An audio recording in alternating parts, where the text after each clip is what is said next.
Hello, welcome to Wood Stuff with Hutch, and I'm here today to talk to you about setting up your table saw.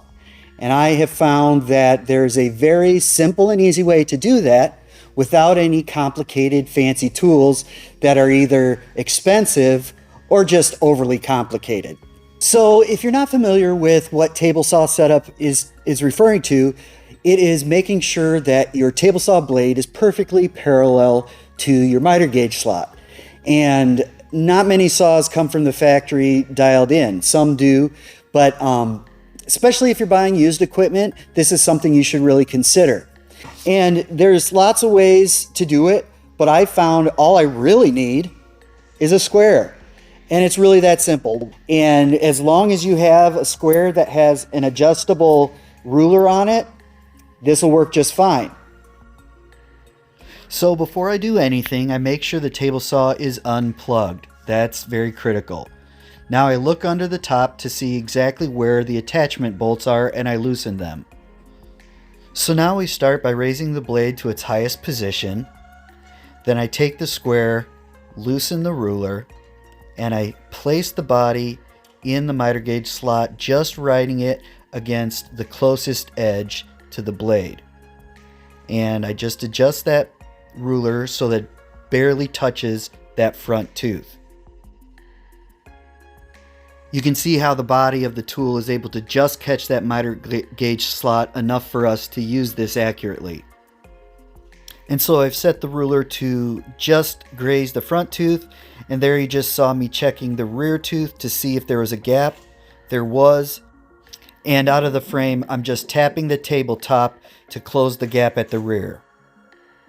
And I just keep doing this back and forth, checking the ruler against the blade, adjusting it where necessary, and I just keep doing this until that ruler edge is just barely grazing both the front and the rear tooth with no gaps.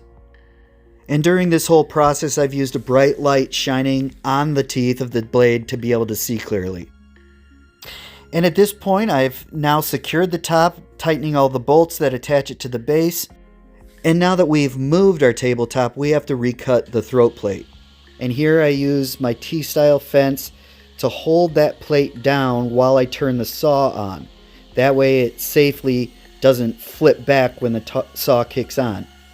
And now I just raise the blade and recut that slot. Now our next step is to take the table saw fence and ensure that it's perfectly parallel to the miter gauge slot also.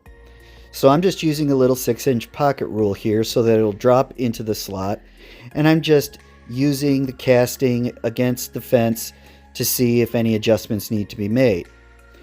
And once you've made that adjustment, we're ready to go to the next step. Now I've just grabbed a piece of MDF and I cut one edge to make it nice and straight. Then I put that edge against the fence, move the fence over a little, and cut the other side so that both sides are perfectly straight, perfectly parallel, and we have a nice clean cut. Now, without moving the fence, making sure it's in the same position, now I just grab the MDF board that I had just cut, and I check to see if it rubs on that rear tooth, whether there's a gap at the rear tooth, or whether it just barely slides through. And that's exactly what we're looking for. We want it to just slide through with no gap and with no pressure against that rear tooth.